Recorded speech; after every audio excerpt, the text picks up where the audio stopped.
Don't forget as well, you know, people, you know, since I've been doing my lives every night, you know them little creatures round there that are normally on the lives and you're all watching them and that, and now you're not watching them. I keep on reiterating to you and reminding you just how they are in the head, and they'll sit there sweating and come off their live fuming and sit in here and just try your hardest to get you shut down, like. I feel like getting one of them TikTokers, you know, just ruining them on camera. There's quite a few of them, but one in particular. Yes, Dean Claude. And I don't mean misfits and all this, I mean, hang on kid, been waiting to talk to you. It's the just weakest mothers that you're going to come across. I'm not saying, like, don't be violent if you've got to be. That's what I'm not saying. You know, if you've got to protect yourself, if you've got to be what you've got to be as violent as you can, mate. If you've got to protect yourself from anything or anyone, you know, go to that level. If you haven't, just avoid it like the plague. As I say, if it doesn't come across your front doorstep, you haven't really got to worry about it, you know. Doesn't matter what people chat, how much they're going to put on your head, how big they are in their cities. Just ignore the life out of it until they're at your front door. And what you'll find, if you get that mindset, they won't come near your front door.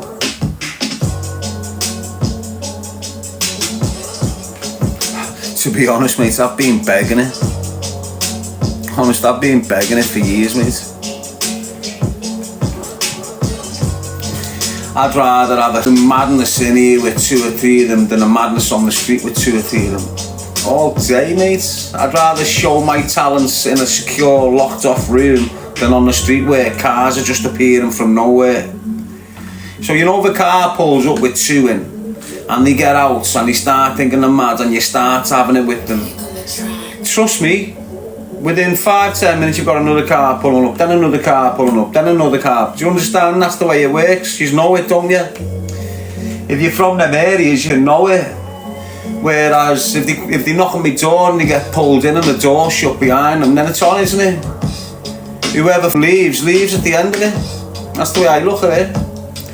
You know, I've been brought up and had to fight in cells all my life, like. It's not like fighting in a ring.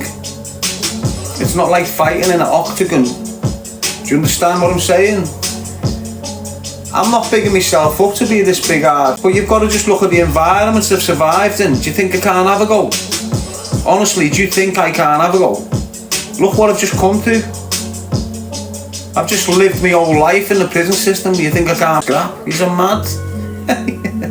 Yes, Naomi, Scouse Bajan. Everyone that's been going through the care system and going through the prison system all their lives can have a thing go, mate. Trust me on that. Doesn't matter if they've got no skills or if they have, they're still gonna have a go, mate. And if they can't do with these, they're gonna pick something up and ruin you with it. Trust me. You go and ask the last kid that ran into me. Go on, he's out there. You go and find him and ask him what happened when he ran into me. For your small business. That's our jam. Conor O'Hagan. It's all about the heart. It is, mate. And why you're using your heart to do it. So say you just got into a madness with my man there and you went all out with him. You'd probably give it a good go and you'd probably think, but you see, if that same man had broke your ma's nose, you see the heart that comes from that will make you destroy him. Like that. So when you're doing it, make sure you're doing it from the heart. You know, he's really hurt you, or he's really hurt your mum, or he's hurt your child, or he's hurt your woman, and then bang. You know, if he's just throwing words around about you, avoid them if you can. Doesn't mean you're scared, doesn't mean you're just avoiding a situation that can get you prison. And you're dealing with an idiot that's never really done nothing in that life. You know, he's just a blurt on social media thinking he's a madman. Leave him to it. Get on with it. It's like all them cunts that have targeted me. So look at that now, look at that Heron situation. Look at that Colin Heron situation. Look at the Darren Till, look at the Kelly situation. Look at all them that's been targeting me for 2 or 3 years. I just shut up about them for a year or two and sit back. And it's like karma just creeps on them. And all them cunts that have been targeting me in the city of Liverpool since I've been screaming, choose a life, not a knife. All them trying to shut me down, they're off now. I'm not just lying, mate. They're in jail, lifed off, being shot dead, being left with addictions, or what you're witnessing now, getting caught up in historical abuse crimes, like Colin Heron. A big, massive figure in the UFC world mate, and they're going to try their hardest to keep him clean. They don't want that stain lying to UFC. Do you understand what I'm saying to you? That stain with that brand can totally ruin it. Have its numbers going down in big heaps. That's why Conor McGregor's tapped into that BKB. That's why you're hearing now Dana White's talking about boxing. He knows that shit's over now. It's had its 10 years, it's had its 20 years, it's finished now. Even the fights they're putting on in there, you're not getting no Chuck Liddells. You're not getting no Jackson. Do you understand what I'm saying? You're not getting no Fedors, no Emeliankos. You're not getting none of these hard motherfuckers who are just going to scrap. You're not getting a Michael Bisping no more. Do you understand? You're just getting all these people that are trained exactly the same as each other. So they're basically nulling each other out half the fight because they're all training the same, not separate disciplines, and that's what used to bring the excitement. The excitement in that UFC was a jiu-jitsu martial artist against a Muay Thai. That's what it was. That's why it was called mixed martial arts, because you had this martial artist mixing with this martial artist. It weren't mixed martial arts because this could do jiu-jitsu, kickboxing, karate and all this. That's where it's up. That's where it's up. Every kid's using the same drills, being taught the same ways, being taught the same everything's the same. It's all uniformed in there, isn't it?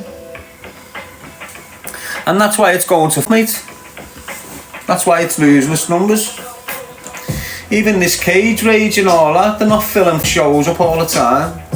So it's dying, and it's BKB that's going to start elevating, and you will see how many MMA fighters are really hard. You'll see how many MMA fighters have really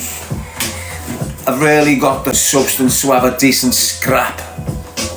Yeah, they're alright. Look, I'm not downgrading any MMA artist out there or any martial artist out there. It is what it is. You're all good at what you do, but you know, the way you've been brought up in that area, you've got a load of insecurities. You're all busy calling yourself warriors, but you aren't fighting call inside when you're going in that cage. You're not a warrior. The real fight for warriors is in, not out. A warrior's born when he's mastered himself, not when he's mastered others. All that warrior spirit and that's an internal thing. And what you need to understand, people, about these fighters, they've been trained, they've been conditioned to train a certain way, and they've always been trained to target certain areas and avoid getting hit in certain areas. And right through their fighting careers, they've always had certain areas on their body protected by the officials of that discipline. And because they've always been protected by these officials in that discipline, they're very weak around them areas. So i.e. the eyes, the ghoulies, they've been fighting for years, not having to protect them, not having to protect this. So everything they've done is to protect the chin, protect the ribs, They leave their eyes open because they're fully aware that the officials protect the eyes. The officials protect the things. So when you're up against one of these people that's been training for 20 years, you've only got to poke it in the eye and you've got him. You've only got to poke in the eye and you've got him. Do you understand what I'm saying to you? So you might be a street brawler. You mightn't be this big MMA artist and being in there and got your belt there and got this there and got that there. Just because you haven't been in them places doesn't mean you haven't got them skills. You know, I've done Greco-Roman, I've done American wrestling, I've done Jiu-Jitsu, I've done Muay Thai, I've done kickboxing. I've never stepped foot in an MMA gym. Well, I have since I've been released, but you understand what I'm saying, don't you? So, you know, there's loads of little things, mate, that if you're just a lad off the street and you believe if you get in trouble with this MMA fighter, so that's why you carry a knife. It's not that way. Honest to God, it's not that way, lad. This kid's used to walk into a ring for a straightener with 3 or 4 people around him. He's got water, he's got towels to give him a breather at 3 minutes in, 4 minutes in, 5 minutes in. He's got encouragement. When he's down on his back in a bad place, you see them all. They're not looking into themselves. They're looking over to the corner for that emotional support. Weak as when it comes to the crunch. You put that kid by himself in a sticky situation and he's not going to know what to do. Yeah, he'll know how to grapple. Yeah, he'll know how to do this. If he stays on top, he'll fly through it. But the minute he gets stuck and his corner's not there and his people that's helped him all his life aren't there, he just gives in. Over for him. And again, this isn't me hating. This isn't me saying. I observe people. You know, if I get in a strainer with Darren Till, if I'm walking down the street and Darren Till jumps out of his car, this is the way I look. What do you think I want to run away from? Like him, coke snort. Think about it, lad. I've dealt with them all my life. Couldn't give the shot skills he's got. Couldn't give him a good body shot and he's fallen to his knees. You poke him in the eyes, he won't be able to see. You've got him. Any of them fighters, boxers, MMAs, artists, you just poke, instead of trying to hit him on the chin, just get him if you can and poke his eye out and then you've got him. It doesn't mean they're big and strong because you're not in the point I'm trying to like level it up for the kids who aren't in MMA gyms, who don't mix with these boxing lads and these MMA lads, and you've all got this like aura towards them, like you're intimidated by them because they're all fighters and Ignore that. Anyone can be a fighter, mate. Anyone can be a fighter. If you're willing to suck Eddie Hearns, Willie or Frank Warren's, you can be a fighter. If you're not, you can be the best fighter in the world. If you're not on board with these groups, these societies of boys and men, and if you're not with them, you're not even getting near that ring, you're not even getting near that promotion. You're 10 times better than all of them. But if you haven't got a link into this group of ex-gangsters and ex-this, you're not getting in there. And that's another unfair way of the way these monopolise. Have you ever heard of, yeah look, you've always heard of 2 boxing promoters in this country, haven't you? Eddie Hearns' dad before Eddie, and Frank Warren. You look at the new people coming in like this Ben Shalom, and look at what he gets off them. Do you understand? They don't want any boss promoters tapping into that area. They've monopolised it. And what will happen is they'll have stables, and they've got the deals with the television stations. They're all sewn up, they're contracted up to every fight that you see on that channel, every fight you see on that channel, every fight you see on that channel. It's them. It's only them that can give you that opportunity. It's only them that can put you in that venue to have a scrap. It doesn't matter if you're climbing ranks. You can be knocking people out every week. You can have a 30-0 and none. And if you don't lift their balls or please them, you're not getting near nothing. This is the point I'm making. That's the point I'm making right there for you. And if you ask me, someone that's watched boxing all his life, you've just seen great British boxing sold. You've just seen the authenticity of British boxing, all of it, everything, the history of it, right back to Cooper to now, all of it has just been sold to the highest bidder by Eddie Hearn and Frank Warren. They have just sold the authenticity of British boxing to the Arabs.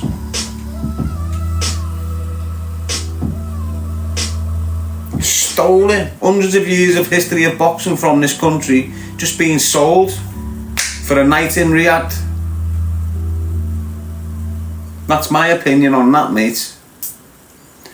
And as I say, I'm no big sport and thing, yo, I'm just giving you my opinion of it.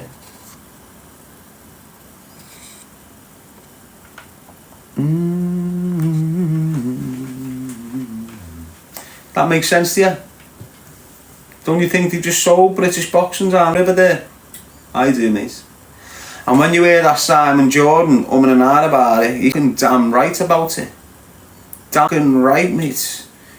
You know, Frank Bruno, Lennox Lewis, Prince Nazim, Ryan Rhodes, Gary Rhodes, sorry. All these, Kell Brook, Amir Khan.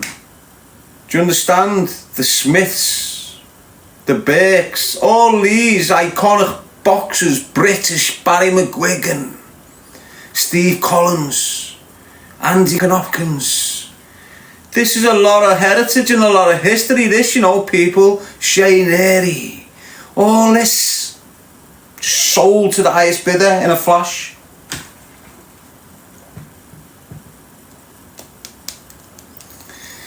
And that's just what it is, isn't it? Money rules well with these scapegoats, doesn't it? It's what they are, they're all scapegoats, mate. Look what's happening with McGregor, mate. It's not good to watch that, you know. What you're witnessing with McGregor now is a complete fall off, and it's not good to watch, mate. It's not good to watch, lad. He's got something going on in his life which is making him turn to drinking drugs most of the year.